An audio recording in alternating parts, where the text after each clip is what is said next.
Yo, what's up, guys? It's Talon. We've been dominating in some legendary ranked. We're about 63% win rate. I think I'm legendary grandmaster at the moment, which is old vanquisher because they changed the names of it. But yeah, I just want to go into a Renekton mid lane game. So I've been playing a lot of kind of more supportive mids like Lissandra, Vex, Ahri, trying to get better at a different playstyle because there's a tournament coming up in like a month, and I want to get better at some of these champions, not just play the mages like I usually do, or like, you know, Echo as well, like those. So I'm playing some different champions, and I'm not learning a lot of Renekton mid, but this game I saw a good angle for Renekton because we needed some type of frontline. I thought it made sense to try out sort of a bruiser in mid lane because you can totally just play a bruiser in mid lane, and it's also really good into Zoe because Zoe just doesn't ever have the damage to kill you. And so I really want to talk about like deciding lane how to play your lane matchup, or like theorizing a lane matchup if you don't know how to play it already. So really the thing you need to do when you're determining how to lane is kind of just determine your champion strengths versus the enemy strength. So in this lane, I will never damage Zoe. She just outranges me, she outpokes me, she'll sleep me if I go in. There's no way I'm going to kill her. And so now I have to determine, okay, so what can I do that's most valuable in this game, given the fact that I can never actually lane against her? Well, I can only do two things. I can try to not get hit by her first strike, or have her first strike not poke me with too much damage. So that's the first thing. I want to try to make sure when she has first strike up that she just gets a little poke on me and then I get out. And then I can just maintain lane priority because she doesn't have the damage to kill me. And then once I have this lane priority by pushing the wave, I create roam angles for myself. And so looking for these roam angles, as you see me doing here, is really important, but it's also important to not over roam and to understand when, you know, there's not really an angle, and then to try to time my roams with my jungle. So in this, again, in this game, I'm basically like, yeah, I'm not going to lane. I'm just going to have the lane pushed. I don't really care if I'm taking damage. You can see I'm totally fine with taking damage. And I'm going to roam based a lot on my jungle's pathing. So my jungle's pathing topside here. Jax and Yone are trading hard. And now I'm just paying attention to the lane. Does Jax use anything? Does he go in? Does he make it easy to kill him? And boom, he's trading really hard. And it's literally the freest kill of all time. He flashes right into my face and I kill him. So again, very straightforward here. Understanding my champion strengths leads to me getting some type of lead. You saw how literally every time I push the lane, I'm just hovering in, you know, the river, and the first time I see a roam angle, I take it, and I don't even lose much because I had the lane prio, which means I pushed the wave before I rotated, so I don't actually lose out on almost any gold. And I, of course, get that gold lead from the first blood. What do? I go right back to pushing and then looking for more roams. I'm not going to trade with this Zoe because I just don't do anything.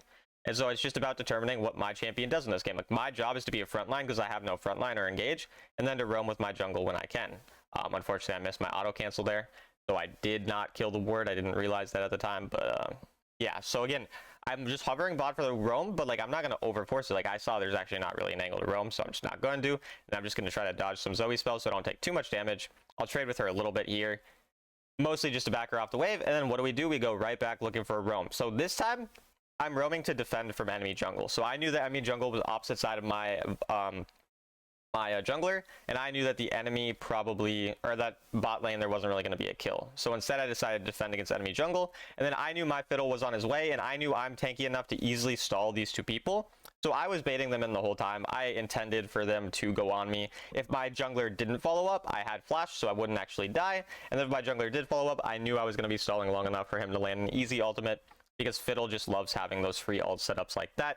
I also went Mercury Treads, as you saw, even though their only AP is Zoe, and that's because I wanted to easily be able to push and get out of the lane against Zoe, and I'm going to need Mercury Treads to do so. I can just simply get armor later, which I will do with a third item, Frozen Heart, because they have a lot of auto-attacking champions. And so you can see all of these things kind of lead to me just being tanky enough, which again is kind of my job in this game, and then spreading the lead to other people. So again, this is kind of the playstyle I've been having a lot more in mid lane. It's a lot less solo carry. I'm still definitely farming well. I'm getting my gold. I'm not just like giving up all of my gold for free, because that would be stupid. But I am looking a lot more for roams. Again, even in this situation, after I push, normally if you saw me playing Orianna or Syndra, I would have hit that turret for a plate. But because I'm Renekton, what I'm doing is trying to spread that lead to my carries, because again, I am not the carry late game. I am just trying to get my team strong enough that we can win the fights. And then here, we're both level 8, and Zoe and Jax are level 7. So we're completely happy to fight this, because we're up a level each, which just is way better stats, way better everything. So we know that this fight is not going to be difficult to win at all. And you can see we're just stat checking them because we're up a level as each of us. And then now we're just going to keep hitting the plate. And so again, when you're these roaming champions, you often want to try sticking around and getting some plates for your teammates afterwards. in order to further that lead. And then again, if the Zoe, say, stayed in mid lane and just tried to hit turret, I would probably leave a lot earlier and try to make sure she doesn't get too much. So I would do the same roam. I would still kill the Jax. I would give my teammates some plates, but I'd try to make sure I'm getting back before Zoe's, you know, taking a bunch of my turret. The nice thing is Zoe doesn't really push turrets that fast. If I was into a Jace, I'd have to be a lot more careful. But into something like a Zoe, she doesn't really push turrets that fast. I'm not that worried about it, you know. So you also have to understand enemy champions' turret pushing power. And that type of thing as well. But again, you see we go right back to mid. We're getting that push, and we're kind of just constantly creating this opportunity to roam through all of this pushing. And again, my champion's just going to be really good at continuing to facilitate my team into a pretty straightforward game here. And again, just mid wave comes, go in the mid wave, and then look for a roam, ideally with my jungler. Here I actually trade a little with Zoe because I am really strong, so if she gives me an opportunity to trade, I'll take a little trade. And then now we're going why are we going bot? My jungler's on this side of the map. The wave is pushing, and I'm super strong, so I know I can probably create a turret dive angle here. What we end up looking for on the Thresh, we make sure that he has to go under the turret, which is why I dash upwards like that. And then we're able to kill Thresh before the Sivir even gets here, and then Sivir walks under the turret as well, and also just dies. So again, I am strong enough. I know I can create this dive. I have the Herald from my jungler, so I know that, you know, jungle's going to probably be following up eventually. And we do all of this before Zoe's able to get almost any turret plates, because I was the entire time pushing the wave before I rotate. So like, what does she get? She gets a plate and I lose like 3 minions. Who cares, you know? And then I see my dual laner going mid and the bot lane's already pushing. So that means that I have a free roam top again. I don't have to worry about a wave in mid. I don't really have to do anything, you know, important with my time as it comes to waves. So instead I can just easily look for a kill or a wave in top side. I can do whatever I need here. And in this case, it's just pushing the lane. It's nothing too complicated, but again, I'm just making sure I'm covering the lanes properly, making my team's game easy. And then the enemy go in, and again, I'm level 10. I have 2 items already at this point. I am an absolute beast, and so pretty easy to just go in on the enemy. I try to flash in here. I didn't realize that he had Magnetron, unfortunately, so he does get out there, but you know, we're still fine. Now we're just going to chase the Viego out of her jungle, because again, another important thing to do when you are these kind of roaming early game champions in mid lane is make sure you mess with enemy jungle. So like if enemy jungle has camps up, you can do that instead of looking for a rotation to help your teammates. And so even here, I'm just going to take some of his jungle camps. I'm going to make him really unhappy. Just these types of things, these little ways to get leads. And again, like, you don't even mind dying every once in a while. Obviously, I don't want to die because I'm 4-0. I don't want to give away a shutdown. But typically, when you're playing these types of champions, a lot of times it's more important the pressure you provide. You know, just drawing the enemy to other parts of the map, making it your team's game easy. Sorry about the random lag. I don't know. My stream, again, has been lagging the last couple of days for whatever reason. Mostly fine, just those random little stutters. So that's not your screen, that's my screen doing that, but can't really control it. Not the end of the world, just a little annoying. But yeah, here we're going for Sterix, and then we're going for, and I don't know why I said I had 2 items already. I haven't finished Sterix, but I was really strong either way, item-wise there, a little bit ago. But yeah, we're close to the Sterix, and then we're looking for the Frozen Heart after that. And again, you see I'm trying to cover different lanes, so it's like mid lane's covered, top's covered, so I want to get bottom lane. My voice just cracked, that's unfortunate. Maybe I'm going through a second puberty, I don't know. But yeah, want to go bot side because we need to cover some type of lane. Since this lane's not covered, we don't really want the enemy getting a turret. It's really important, as well as these types of champions, these more supportive roaming mid laners, that you, once you do get some type of lead to your team, that you're understanding that now you need to protect your lead by not letting the enemy get a bunch of free turrets. So let's say that instead I had gone topside, well then Viego's going to get a free turret. He's going to be in a really good position to come back, and we're kind of going to be struggling, you know, the later on the game goes, because again, like Renekton specifically doesn't really scale insanely well. He scales well from ahead, but if you ever fall behind, he won't really scale super well. So kind of have to keep that in mind as well. And then they have 2 control wards here. I don't know why, but they do. And Viego goes on my teammate here. And we're just, again, pretty straightforward when it comes to the team fighting.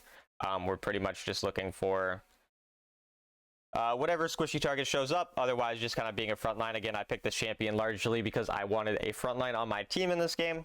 And then I wanted to just facilitate my team through the early game again. And so here we're just, again, stealing these camps, just making the enemy jungle's game annoying, making him fall further and further behind, using our lead, basically make the rest of our team have a bigger lead rather than just like constantly playing selfishly, which again is different than if I was playing Orianna. I would just continue to play selfish, and then I'm just really good at 1v1ing at this point because I'm super fed.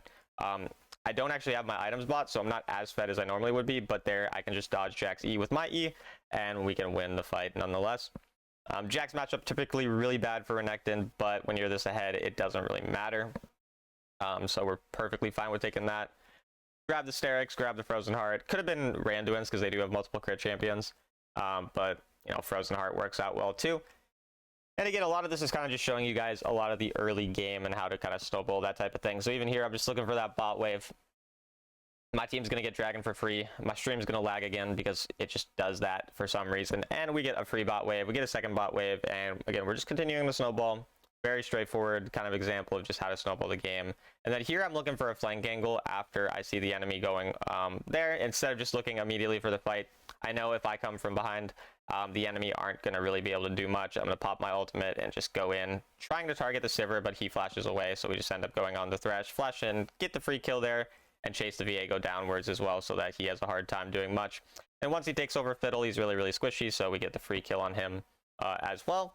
And now the enemy are kind of just forcing mid lane, so we can just pressure them off. I think they do get that turret. Not much we could have done about that, but we're definitely still happy with everything. We dodge the Zoe bubble as well, and the Zoe just ends up dying there. So at this point, we're legendary in a really good spot, but we're not ahead so much that the game is completely unlosable at this point. So we do need to make sure we're still snowballing the game properly. And a lot of like that just comes down to not making dumb throws and still playing to protect our turrets and whatnot. Like that type of thing is pretty important. We go even deeper because I do still have my Gargoyle, which I don't think we end up having to actually pop. But yeah, again, I mean, here now we just want to push out a wave, recall for our third item, and we'll be pretty good from there. Because, I mean, once I hit 3 items into a comp like this, I'm really strong. So again, like, Renekton scaling is kind of based on enemy comp and how your itemization works into them. So an item like Frozen Heart doing so well into them means that I really am going to scale quite well. And again, since I'm so far ahead, like, it's going to take, you know, they're not really going to be stronger than me until maybe like 20 minutes into the game, honestly. Like, before that, they're just, you know, I'm just going to be the strongest person in the game because of the fact that I'm 11k gold. No one else is even higher than like 9k. So again, that's just something to kind of keep in mind. It's like understanding scaling is definitely conditional because people ask, like, you know, does my champion scale well or not? You kind of, it kind of depends on the game, and it just, you know, it's sometimes hard to tell if you don't have like a lot of experience with the game. But now at this point, we're just chasing the enemy again into their jungle, making sure we have the lanes pushed out, and then we use all of that pressure to, again, take their jungle camps like this, just completely mess with them, all of those types of things, which is what we do here. Viego tries to do anything, but again, he gets stunned. Yone gets a 9-man ultimate, and again, it's pretty straightforward from here. At this point, we end up getting the kill on the Thresh, and I think they FF soon after. I wanted to show you guys this game because we've been dominating a lot of Legend Q, having good early games, and doing some things like this. I'm practicing some other champs for the tournament, like I'd said, and going to continue to make some videos on these more supportive mids on how to play this type of style of gameplay and everything like that. Just wanted to show you guys this short little, you know, game of me in Legend Q. We streamed for like 7 hours. This was like at the 6-hour mark of our stream. So we'll just let you guys see like what rank we were at this point and everything like that. I think I was Vanquisher. Yeah, we were almost Legendary Grandmaster 3. But as always, I do coaching. $25 an hour. Just DM me on Discord, Town1169, or through the link in the description if you're interested in coaching, and I'll see you guys in the next video.